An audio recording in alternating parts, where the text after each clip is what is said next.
time to reclaim the things. Maybe it's going to ruffle some feathers.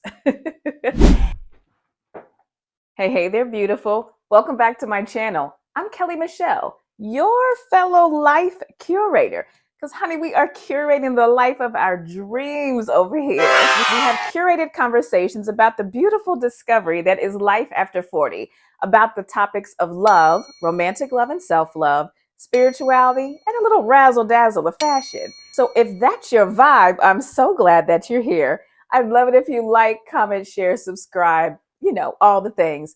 Make sure you hit the notification bell so that you don't miss out on any of our curated conversations. Today, we're going to have a curated conversation about reinventing life after a big life change. For me, I'm going to be coming from the perspective of reinventing my life after ministry. So to give you a little background about me, I'm 49. I served for 15 plus years in ministry along with being a PK. A preacher's kid. My father is a retired pastor. He and my mom are living their very best retired life.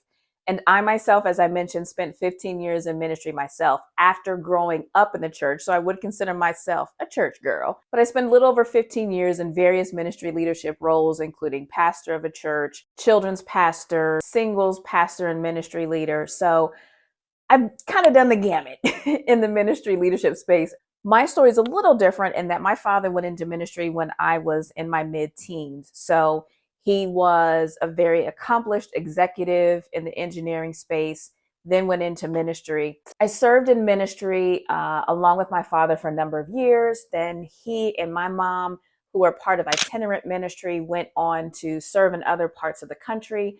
I stayed in the Upper East Coast area and served in ministry with a very large ministry. So I know a little bit about the church space, needless to say. Met some absolutely beautiful souls, had opportunities to learn a lot about me, a lot about the lives of some amazing people. People allowed me the opportunity to be able to serve them and to be able to be in a capacity as a trusted ministry source and all the things. There came a point, though, after a number of years where I heard very clearly in my own prayer time and my own connection with God and the divine that it was time for me to move forward. The leadership of the ministry at that time did not agree, needless to say. And so it took quite a bit to exit out of that ministry. And at some point, I'm sure I'll share the spiritual abuse and religious trauma that I have done a lot of work in, a lot of healing in, a lot of learning in, and a lot of moving through as I moved out of that ministry. That aside, this was a huge life change because all of my life I had been heavily involved in church. I've been heavily involved in serving, even honey, the youth usher board. I went to the conferences. I sang in the choir. I did all the things, right? So I had all of these years of experience and years of time serving in ministry. And now I was in a space where I wasn't shifting to another ministry. I was just shifting out of ministry. And I was a bit lost because so much of my identity, so much of what I knew about me was Minister Kelly or Pastor Kelly or whatever title was before my name. I did not have a lot of depth and a lot of evolution in who Kelly was. A lot of who I was either connected to my career or it was connected to ministry. And now I was in a space where something that was so heavily connected to how I identified myself was moving out of my sphere. Down to the point where I had a beautiful home in Maryland at the time. I remember for the first time coming home from a nearby church service and not knowing what to do. Not knowing what to do with my time because I was so used to running for work, running to church, serving in ministry, and having such a full and unbalanced, I can very well easily see now, unbalanced schedule that I didn't really know what to do. I remember coming home from work that first full week and calling one of my girlfriends like around the middle of that week, Wednesday, Thursday, and saying, "So is this what people do? They like go to work and they come home, and what do? I Wow. hadn't sat on my couch. I hadn't watched TV because my life was work and ministry. So I needed to figure out who the heck Kelly was. Not Pastor Kelly, not Minister Kelly, not Kelly, the daughter of a pastor, not Kelly, the ministry leader, but who is Kelly? And how do I curate the reinvention of me? Or is this really that I'm curating the invention of me? Because now I'm a grown adult and I'm determining who I am. What do I want? What are my dreams? What are my goals? So I'd like to chat about the steps that I took in an effort that it would hopefully be helpful for anybody who's reinventing themselves after a big life change. In my instance, it was ministry, but it may just be a big life change, and how to curate the life of your dreams from here. So as I sat and thought about what is it that I did and reflected upon that time, I would pair it into two groupings: detox and then reimagine, because I needed to detox from so much of what was maybe not organically or really authentically me in this space, in this time in my life, and then reimagine and curate what it is that I am going to do, who it is I am going to be, and who is authentically me now at this space in my life. So I jotted down some notes because I did want to give some very helpful tips on things that were crucial to me making this shift and transition from who I always knew myself to be and who I was intended to be moving forward. As I mentioned, we're going to put it in two different categories: detox and reimagine or reinvention. So, three things that I did as far as the detox side of the house. I discovered how I defined Kelly. What did she look like? What did she think? How did she want to show up and present in the world? And was that definition based upon what I had been told, what I had been taught, what I had observed, what I had believed to be true, but maybe wasn't authentically to me? So I needed to scrub the definitions of me and really kind of clear the slate.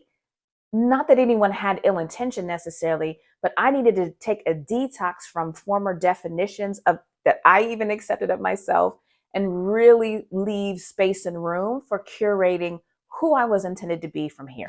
Number two, I had to detox external views and opinions. A dear friend of mine once said that your freedom will disrupt the chains of others. And so most people have a view and a perspective and an opinion and a box that they are accustomed to putting you in. When you decide, I am reinventing myself, I am reimagining who I am at this space in my life, maybe it's going to ruffle some feathers. And so I had to really detox people's personal views and opinions as I was in this space of really clearing out and cleaning out who I had been up to that point and who I was intended to be moving forward. I had to really detox, disconnect, unhook myself from the opinions and views and perspectives of others. It becomes almost an insular job. It's like an inside job at that point, because you're really coming within yourself. You're connecting with the divine. You're connecting with God to discover, who was I created to be and what was it that I was created to do? And for me, the third detox step was I detoxed the geographical residence that I lived in. I actually packed up my bags, sold my house, resigned from my job, and moved to the South.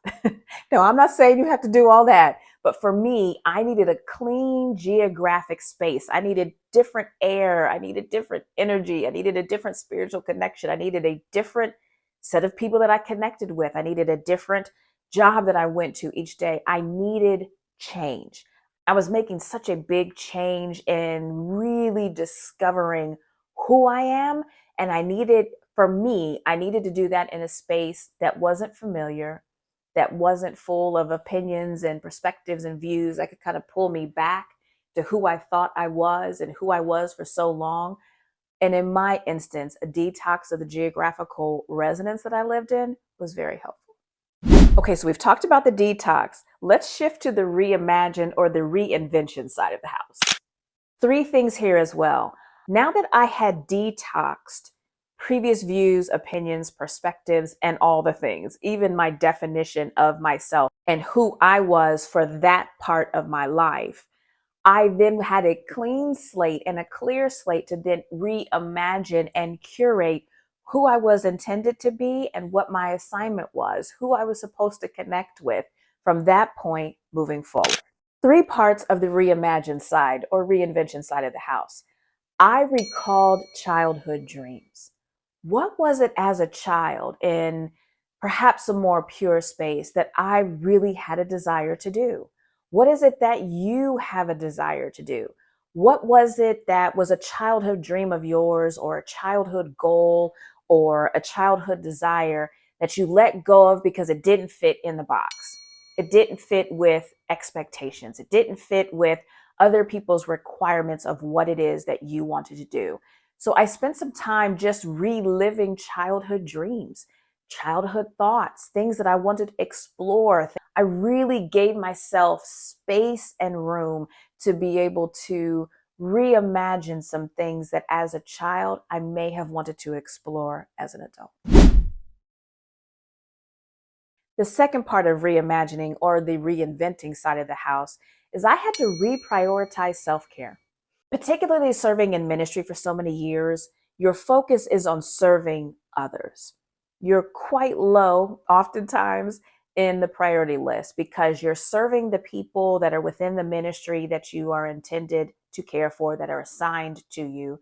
You're serving the leaders as well, the people that are your peers as leaders, the ministry leaders that you are reporting to, if you're thinking about it from an organizational structure perspective.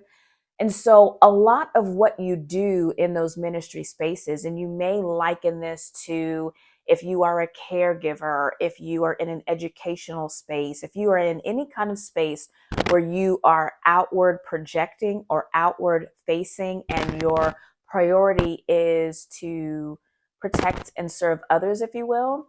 Oftentimes, self care is pretty low on the list. It's pretty bottom of the barrel. I had to reprioritize self care. Things such as what is it that I enjoy to do? Yes, it's manicures and pedicures and spas and massages and all of the things. But what is it that I really enjoy doing? If that means that I would go for a drive, if that means I would take myself to dinner, if that means I would travel without it being connected to a conference or a meeting or something where I have some type of responsibility, I needed to explore what self care looked like. You know, I was single and ready to mingle when I moved here down south. And what I discovered was when I started dating, when I started really intentionally dating, I was often asked the question, what do I like? What do I like to do? How do I like to spend my time? And you know what? I Wow. found out I couldn't answer that question because I had no clue. So part of self care for me was just discovering what do I like? What don't I like? What types of activities do I like getting involved in? Am I an outdoorsy person? Am I someone who likes to do reading? Like, what is it that I enjoy doing? What is it that I enjoy spending my time with? And so part of that self care is caring about yourself, your likes, your dislikes, the things that you'd like to explore, and prioritizing that a little, no, a lot higher than you had been in the past. And number three, on the reimagine or reinvention side of the house, I alluded to in number two, and that was discovering who I was while dating. I often say that, honey, I had a roster when I was dating because when I was in ministry, I was single. I was not ready to mingle. Even though I was saying that I wanted a partner, I wasn't really in a headspace to really understand how much I needed to prioritize that, how much I needed to make room in my schedule, make room in my heart, make room in my life for a partner to even be there. And honey, dating is work. Okay. It's work. It's a whole situation. You find that you have got to remember names. You've got to remember jobs. You've got to remember ideas and ideals. And then you've got to entertain people. It's a whole thing, right? So part of my rediscovery and reimagination process was dating because I learned about me. I learned things that I didn't care for. I learned things that I did care for. I learned how to set boundaries or at least begin the journey of how to set boundaries. and had some really good conversation that helped me discover me. Hey, babe. Hi. I'm almost finished. I got this last section, then I'm done. So that's what I would say. Reinventing yourself, me reinventing myself after, in my case, ministry or whatever that life change, that big life change might be for you, I found to be most helpful with a two-pronged approach to detox, to clear out and cleanse out any toxins, any toxic way of thinking, any unhealthy way. And when I say unhealthy and toxic, meaning that may have served a purpose for that time, but it now has an expiration date and it's beyond the expiration date. And it no longer is serving you in this next phase or this next period of your life. So the detox is the first rung or the first prong. And then the reimagining and reinventing is the second prong. Remember Auntie Maxine when she said that she was reclaiming her time? Would have reclaiming my time. What he failed to tell you was when you're on my time, I can reclaim it. Baby, it's time to reclaim your time. It's time to reclaim the things. It's time to reclaim your life. It's time to reclaim your dreams. It's time to reclaim the definition of you. It is time to reclaim you. And the beautiful thing about the opportunity of being able to reinvent yourself after a major life change is that you have a blank canvas in front of you and you are able to be the conductor of what you want your life to look like, how you want to fulfill the assignment that you are here to complete. You have full autonomy to be the life curator of your dreams. I am here with you, taking the journey along with you. And as I always say, we're curating the life of our dreams and we're doing it together. Until next time, bye.